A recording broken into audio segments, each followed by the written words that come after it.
तर आज आपण बघणार आहे columns unit number 6 mechanics of structure. तर ज्यामध्ये आपण मागल्या लेक्चरला बघितलं होतं की बेसिक इंट्रोडक्शन त्याचं काय आहे ते.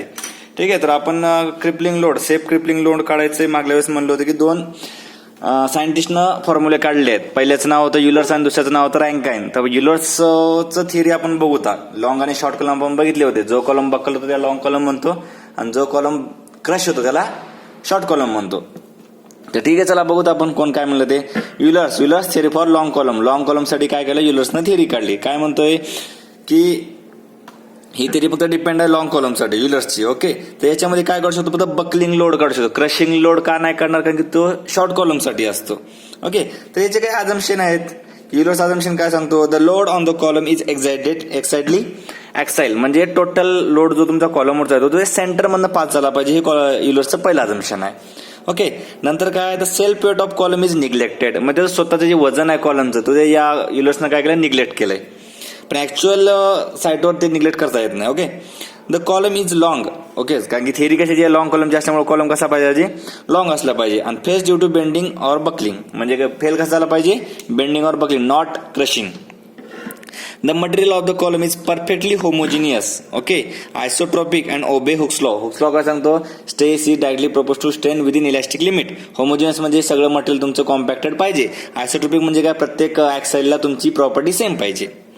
The column is initially straight and of uniform lateral dimension, म्हणजे काय सांगतोय की तुमचा कॉलम का स्ट्रेट असला पाहिजे आणि लॅटरल डायमेन्शन म्हणजे विड्थ आणि डेप्थ ही काय असली पाहिजे, युनिफॉर्म असली पाहिजे, म्हणजे कुठे कमी जास्त नसली पाहिजे. ओके, तर युलर्सनं काय काढलं आपण बघूया याच्यामध्ये वन बाय वन. ओके, तर युलर्सनं काय केलं, लॉंग कॉलमचं म्हणजे क्रिपलिंग लोडचं एक सूत्र देईल की बाबा या लोडमध्ये तुम्ही जर किंमत टाकली तर तुम्हाला क्रिपलिंग लोड निघून जाईल, म्हणजे तो कॉलम कोणत्या लोडला बक्कल होईल. ओके, तर युलर्स आपण बघूया. Euler's formula for long column आहे. ओके, तर क्रिपलिंग लोड और buckling load, PE, E for Euler's, B for load.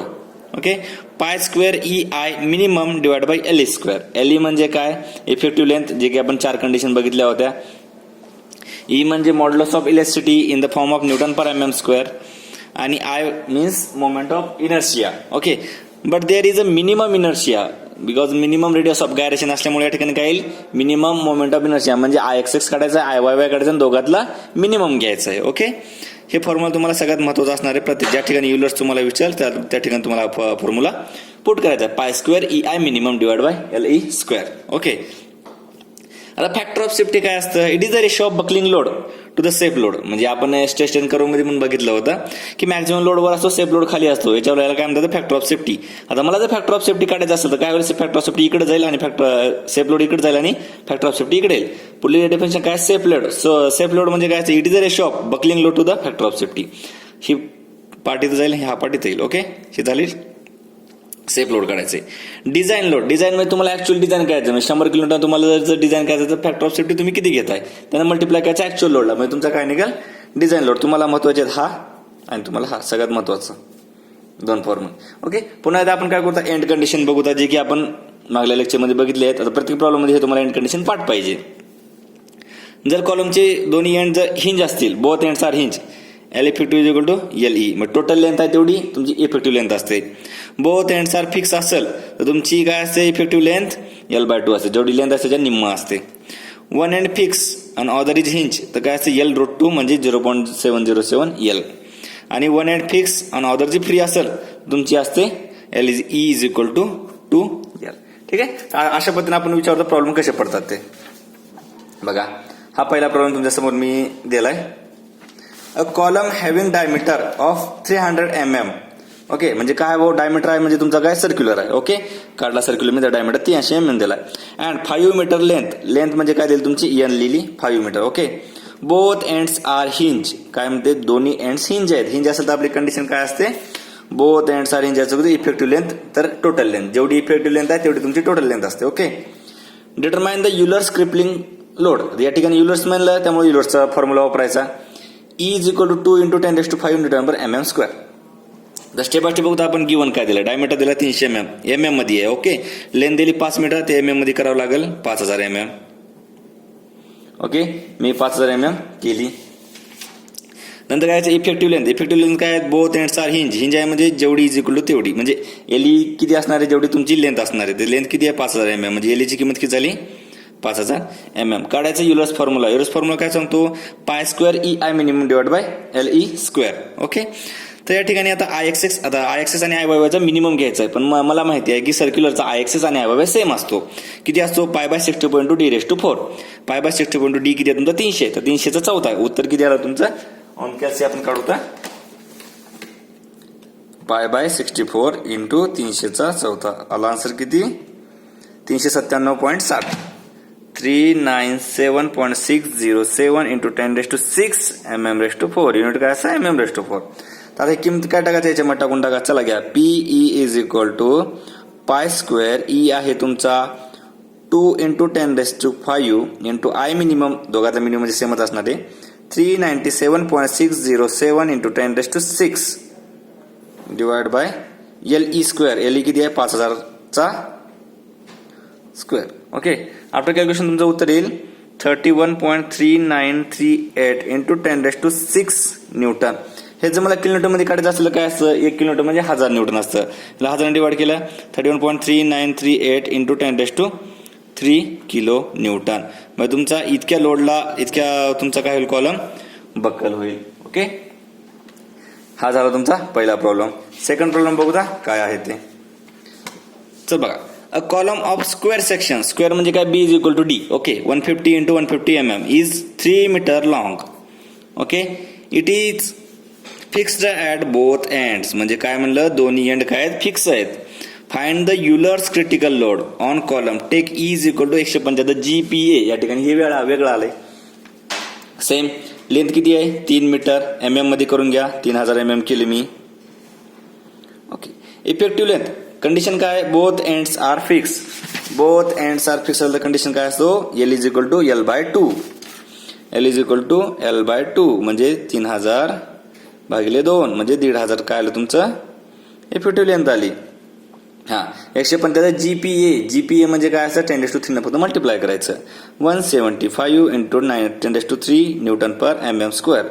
आणि जर MPa असेल तर काही करायचं नाही, जसं आहे तसं घ्यायचं. आता हे काय? स्क्वेअर आहे. स्क्वेअर काय असतो? रेक्टँगल असेल तर BD³ असतो. पण या ठिकाणी B पण सेमच आहे आणि DB सेमच आहे. म्हणून मी काय केलं? B⁴ केलं डायरेक्ट. आय एक्सेस आणि IY. ओके. तर B किती आहे? 150 चा चौथा डिवाइड बाय 12. आन्सर किती आलं? 150⁴ divide by 12. 42.18 into 10⁻⁶ mm⁴. Okay. तर आपल्या काय वरचा आहे? युलर्सचा फॉर्म्युला. काय सांगतो युलर्सचा formula? Pi square EI divide by LE square. Okay. किती टाकू? पायला पाय इंटू E किती आहे? या ठिकाणी काढलाय 175 इंटू 10⁻³ इंटू आय मिनिमम म्हणजे काय? 42.18 into 10⁻⁶ divide by LE square म्हणजे 1500चा स्क्वेअर. तुमचा PE येईल 32.38 इंटू 10⁻⁶ न्यूटन. किलोमीटर मध्ये कसं काढायचं? 32.38 इंटू 10⁻³ किलो न्यूटन. यात 6 मधलं 3 गेलं, उरलं 3. हे निघाल तुमचा क्रिपलिंग लोड रेक्टँगलचा. ओके. अशा पद्धतीने आपण आणखीन एक प्रॉब्लेम बघूया. A hollow circular section. Hollow म्हणजे काय? पोकळ. Internal diameter, outer diameter. Okay. त्या ठिकाणी मी एक ट्राय करतो. सर्क्युलर सेक्शन म्हणजे hollow circular section of 250 mm external diameter. हे बाहेरचा मी कॅपिटल D घेतो, मधला स्मॉल d घेतो. ओके. गिवन काय? Capital D is equal to 250 mm and 25 mm thickness. Thickness म्हणजे काय? ही T 25 मग स्मॉल d किती येलो? Capital D -2 into thickness. 250 -25 into 2 म्हणजे 200 mm मध्ये काय आलं? Small d. मधलं डायमीटर आलं. ओके. 3.8 मीटर लॉंग म्हणजे लेंथ दिली आहे 3.8 मीटर. MM मध्ये केलं 3800 mm. Use as a column. One या ठिकाणी कंडिशन बघा. One end is fix and other is hinge. Condition काय? वन एंड फिक्स आणि अदर इज हिंज. हे बघा condition. One end fix and other is hinge. L is equal to L/√2 और 0.707 L. म्हणजे effective length किती आली? 0.707 into L.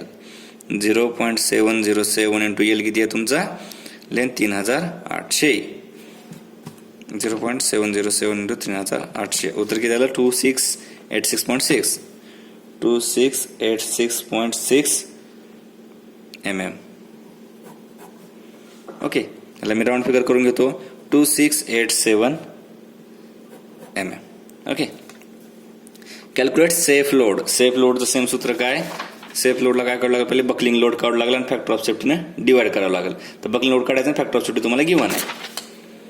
Calculate safe load can carry Euler's formula दिलाय. Euler's formula काढायचं आहे. ई म्हणजे 200 GPa. बघा ई इज इक्वल टू आताच आपण बघितलं 200 GPa म्हणजे काय इंटू 10⁻⁴ चिन्ह फक्त मल्टिप्लाय करायचं आणि फॅक्टर ऑफ सेफ्टी 2.5 जे की डिवाइड केले की तुमचं सेफ लोड निघून जाईल. तर आपल्याला पहिले काय काढावं लागेल, बकलिंग लोड काढावं लागेल इलर्स फॉर्म्युल्यानं. इलर्स फॉर्म्युला काय सांगतो, π² EI डिवाइड बाय LE². आता या ठिकाणी आय मिनिमम काढायचं आहे. तर हॉलो सर्क्युलर तुम्हाला आय काढावं लागेल. सर्क्युलरचा आय एक्सिस आणि आय वाय सेमच असतो, जे की π/64 d⁴ असतो, पण हॉलो असल्यामुळं कॅपिटल D चा चौथा मायनस स्मॉल d चा चौथा. π/64 इंटू 250⁻⁴ मायनस 200⁻⁴. तर तुमचा आन्सर येईल, बघूत आपण 250⁻⁴ minus 200⁻⁴ divide by 64 into π. 191. Sorry 250⁻⁴ check करतो एकदा minus 200⁻⁴ into π divide by 64. 113.20 into 10⁻⁶ mm⁻⁴. Okay, आता फॉर्म्युला टाकू. था युलर्स फॉर्म्युला काय आहे, PE is equal to π² EI divide by LE². I minimum या ठिकाणी π² E किती आहे या ठिकाणी 200 इंटू 10⁻³ आय किती आहे हा 113.20 into 10⁻⁶ divide by LE² means effective length 2687 चा स्क्वेअर. ओके, तर तुमचं याचं उत्तर येईल 30.95 इंटू 10⁻⁶ न्यूटन. PE म्हणजे बकलिंग लोड निघाला तुमचा. ओके, मला काय करायचं आहे, सेफ लोड. सेफ लोडला काय फक्त divide by factor of safety करायचा.